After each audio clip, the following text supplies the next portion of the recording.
संध्या का समय था और डॉक्टर चड्डा तैयार होकर गोल्फ खेलने के लिए अपने घर से निकल रहे थे। घर से निकलते ही डॉक्टर चड्डा ने देखा कि सामने से डोली निकल रही है और डोली के पीछे दो बूढ़े दंपत्ति एक दूसरे को सहारा देते हुए आगे बढ़ रहे थे। डोली तो अपने रास्ते जाती रही, लेकिन वह दोनों बूढ़े लोग डॉक्टर चड्डा के पास जाकर रुके। डॉक्टर चड्डा गांव के विशेषज्ञ डॉक्टर थे, इसलिए गांव के सभी लोग इन्हीं के पास इलाज करवाने के लिए आते थे। लेकिन डॉक्टर चड्डा समय के बहुत पाबंद थे। डॉक्टर चड्डा ने उनसे कहा, कौन हो तुम और यहां क्यों आए हो? तब बूढ़े ने जवाब दिया कि सरकार में बहुत गरीब आदमी हूं। मेरा 7 साल का बेटा बहुत ज्यादा बीमार है। उसने 4 दिन से आंखें नहीं खोली है। डॉक्टर साहब, अगर आप एक नजर मेरे बेटे को देख ले तो मेरे बेटे की जान बच जाएगी। कल सवेरे आना, डॉक्टर चड्डा ने कहा, क्योंकि यह मेरे गोल्फ खेलने का समय है। बुजुर्ग ने एक फिर थोड़ा जोर देते हुए कहा, एक बार देख लीजिए ना साहब, आपकी वजह से मेरे घर के आखिरी चिराग की जिंदगी बच सकती है। आपकी बड़ी कृपा होगी। मैं बहुत गरीब हूं, आपकी दया से मेरे घर का चिराग वापस जल सकता है। मेरे 7 बेटों में से अब सिर्फ यही बेटा बचा है। इतना कहने के बावजूद डॉक्टर चड्डा ने कोई हरकत नहीं की और उस व्यक्ति को नजरअंदाज करके अपने रास्ते चल पड़े। यह सब देखकर बुजुर्ग व्यक्ति ने अपनी पगड़ी उतारकर डॉक्टर चड्डा के कदमों पर रख दी, लेकिन इससे भी उनका फैसला नहीं बदला और डॉक्टर चड्डा घर से निकलकर अपनी मोटर पर बैठकर गोल्फ खेलने के लिए आखिर चल ही दिए। उस बुजुर्ग व्यक्ति ने मोटर के चलने के बाद भी पीछे से बहुत आवाज दी, लेकिन फिर भी इसका कोई असर डॉक्टर चड्डा पर नहीं पड़ा। मोटर के चले जाने के बाद बूढ़ा व्यक्ति कुछ पल के लिए मूर्तिमय हो गया था, क्योंकि उस व्यक्ति ने इससे पहले इतनी कठोर घटना कभी नहीं देखी थी कि किसी व्यक्ति की जान से बढ़कर किसी के लिए अपना खेल जरूरी है। मोटर गाड़ी के काफी दूर निकल जाने के बाद भी वह बुजुर्ग उसी तरफ देख रहा था। उसे शायद उम्मीद थी कि डॉ चड्डा वापस आ जाएंगे, लेकिन डॉक्टर चड्डा वापस नहीं आए और उसी रात्रि बुजुर्ग के परिवार का आखिरी चिराग भी बुझ गया। उनका हंसता खेलता यह बच्चा भी अपने बालपन को छोड़कर मौत के आगोश में चला गया। दोनों ममता के अंधकार में डूब गए।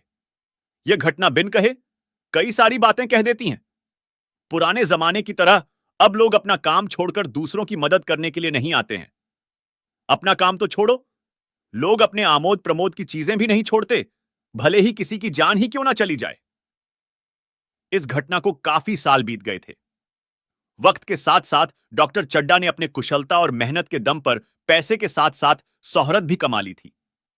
डॉक्टर चड्डा के 2 बच्चे थे। बेटे का नाम कैलाश था और बेटी को संध्या कहकर बुलाते थे। संध्या की तो कब की शादी हो चुकी थी, लेकिन कैलाश अभी कॉलेज में पढ़ता था। कैलाश एक धैर्यशील और बुद्धिमान लड़का था। कैलाश में वह सभी गुण विद्यमान थे जो एक सज्जन और एक गौरवपूर्ण युवक में होते हैं। कैलाश न सिर्फ गुणों से अच्छा था, बल्कि उसका रूप रंग भी काफी आकर्षक था। इस वर्ष कैलाश की 20वीं सालगिरह मनाई जा रही था। कैलाश के सालगिरह के अवसर पर डॉक्टर चड्डा ने बहुत बड़ी पार्टी का आयोजन किया था।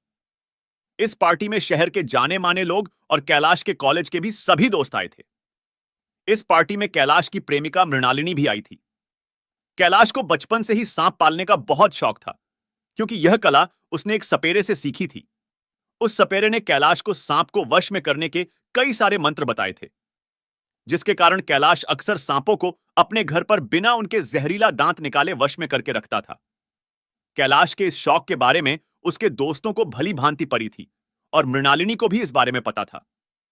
मृणालिनी ने कैलाश को अपने सांप दिखाने का आग्रह किया, लेकिन कैलाश ने उसे यह कहकर मना कर दिया कि अभी यहां काफी शोर शराबा है, अभी सांप दिखाना सही नहीं होगा। लेकिन मृणालिनी कहां किसी की सुनने वाली थी।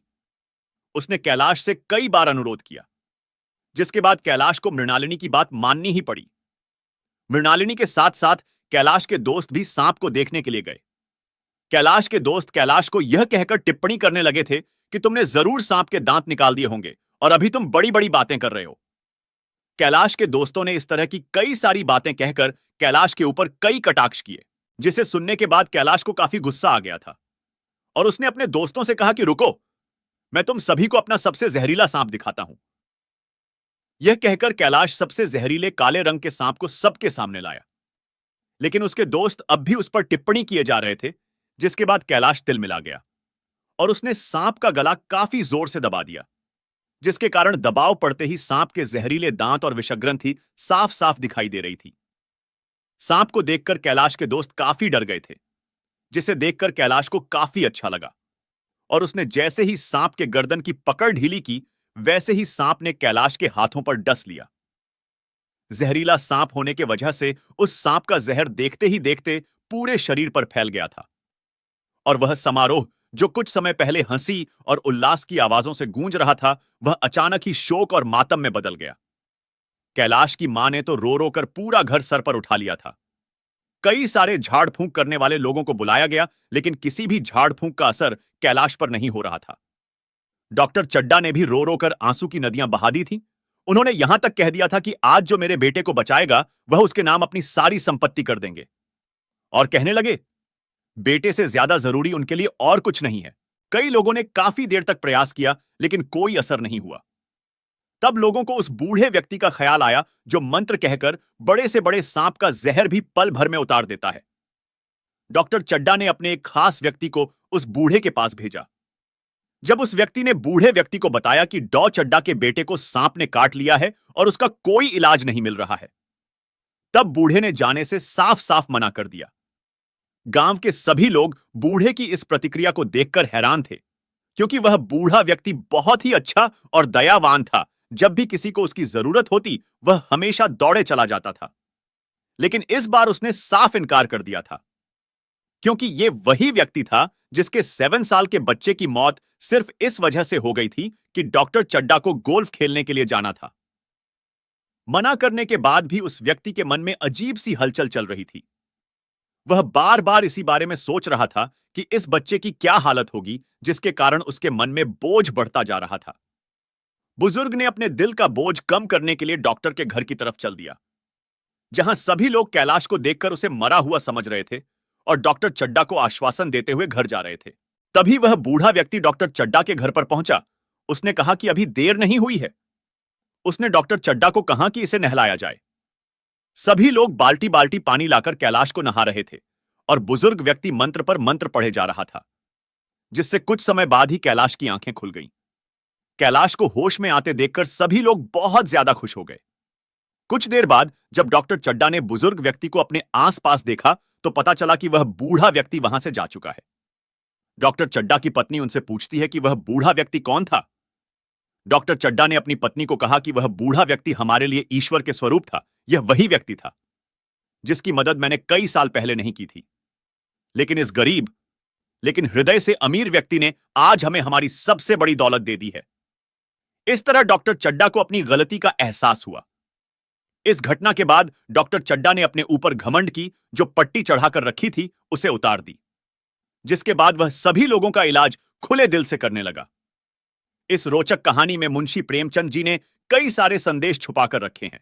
अमीर व्यक्ति चाहे कितना भी गुणवान हो, लेकिन अपने ऐश्वर्य के आगे किसी गरीब को नहीं देखता है। वही गरीब के पास भले कुछ ना हो, परंतु उसमें प्रेम और दया अमीरों से ज्यादा ही होती है। तो दोस्तों, मुंशी प्रेमचंद जी द्वारा रचित एक कहानी मंत्र आपको कैसी लगी, नीचे कमेंट करके जरूर बताइए। ऐसे ही एजुकेशनल वीडियो के लिए कृपया इस चैनल को सब्सक्राइब कीजिए और वीडियो को लाइक और शेयर करना ना भूलें। धन्यवाद।